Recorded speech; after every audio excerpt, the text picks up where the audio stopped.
제151화. 그거 아무것도 아니에요. 대통령 지지율이 떨어진다고 속상해 하시는 분들이 많은 것 같아요. 지지율 급락의 원인이야 많겠죠. 대표적으로 말 같지도 않은 사적 채용 논란이나 이른바 적폐청산이 더디게 진행되는 부분. 영부인 논란도 빠뜨릴 수 없는 원인이라고 하겠습니다. 하지만 이런 시각으로 바라보면 어떨까요? 대선에서 이겨 정권 교체를 하는 바람에 우리에게는 대통령 지지율이라는 것도 생겼잖아요. 국내 굴지의 수많은 여론조사 기관에서 정당 지지율은 조사해도 이재명 개인의 지지율을 조사하나요? 또 만약 정권이 연장되어 개양아치가 권력을 가져갔다고 해도 지금 윤통의 지지율보다 능히 앞선다고 확신할 수 있을까요? 새 정권이 들어서기 전 국민들은 늘 기대감에 부풀어 있지만 사실 취임식이 끝나고도 1년간은 특히나 정권을 교체한 이번 정부의 경우 내 삶의 변화를 체감하기란 쉽지 않죠. 좌익 정부와 방향이 다른 우익 정부는 전임 정권의 방향성을 트는 행정 업무만 하더라도 어마어마할 텐데 우리는 불행하게도 전임 정권이 쩝쩝이었잖아요. 아마 해야 할 일이 많을 겁니다. 특히나 캥기는 사건들마다 시건장치를 걸어두었을 테니 봉인을 여는 작업도 만만치 않을 거예요. 우리는 좌빨들의 반지성 공세에 그저 씹으려라. 그렇다고 대통령이 바뀌지는 않을 테니 하면서 구경이나 하면 될 일이죠. 사람들의 마음은 단순한 수치로 표현할 수 없는 분위기라는 게 있습니다. 그리고 지금 당장 윤통에게는 같은 이념 정당 안에서도 적이 많습니다. 이준석 지지자, 홍준표 지지자, 윤핵관 혹은 이런 카테고리도 존재하죠. 틀튜브파, 햄코파 등 온라인 진영들 간의 다툼.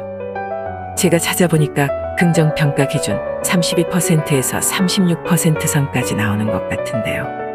이 정도면 2008년 MB 지지율에 비하면 나쁜 편도 아니에요. 소고기 촛불 시위 당시 23%까지 내려간 MB의 취임식 당시 지지율은 53%였습니다. 여기까지만 놓고 보면 터무니없는 좌빨들의 공세에 이번 정부는 꽤 잘 버티고 있다고도 보여지네요.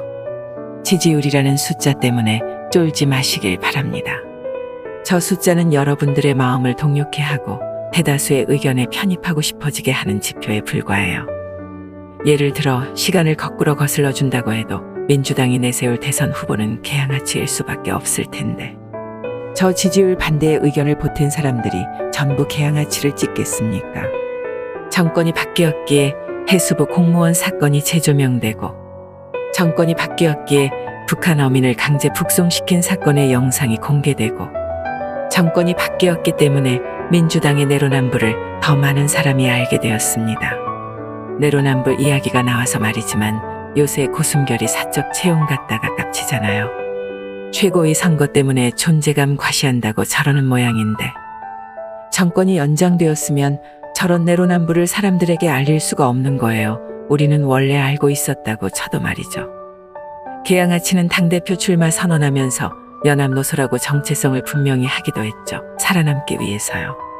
정권이 연장되었으면 저런 절박한 개소리를 들을 수도 없었을 겁니다. 좌파 여러분, 지지율이라는 거 알고 보면 올리기 참 쉬운 숫자예요. 전임 정권이 어떻게 했는지를 보면 알 수 있잖아요. 국민 전체에 돈을 뿌린다든지 일본을 상대로 극딜을 박아버린다든지 예능 PD 모셔와서 쇼를 한다든지 이렇게 하면 지지율이 안 올라가고 백입니까? 그것만 보고 하는 짓들인데 무릇 좋은 아버지는 용돈을 많이 주고 걸리적거리는 아이 가서 혼내주는 그런 아버지가 아니라 자립심을 길러주고 책임감을 심어주고 아이가 유해한 환경에서 자라지 않게 주의를 환기시켜주는 아버지입니다. 그리고 윤통에게는 이제 떨어질 대로 떨어진 지지율, 이제 올라갈 일만 남았어요. 전임 정권에서 벌어진 참극의 실상이 파헤쳐지면 숫자일 뿐인 그 지지율 아마 과반 이상으로 올라갈 겁니다. 마지막으로 전임 정권 지지율 두 가지를 소개하고 마칠까 해요. 김영삼 정부는 취임 초기 90%를 넘볼 만큼 위력적인 지지율을 과시했지만 IMF 사태와 자녀 비리 사건 등으로 인해 6%로 정권을 마감했어요. 여러분들이 신화처럼 떠받드는 차기 정부 김대중의 경우 마지막 지지율 조사에서 24%에 그쳤고 노무현은 12%를 기록했습니다.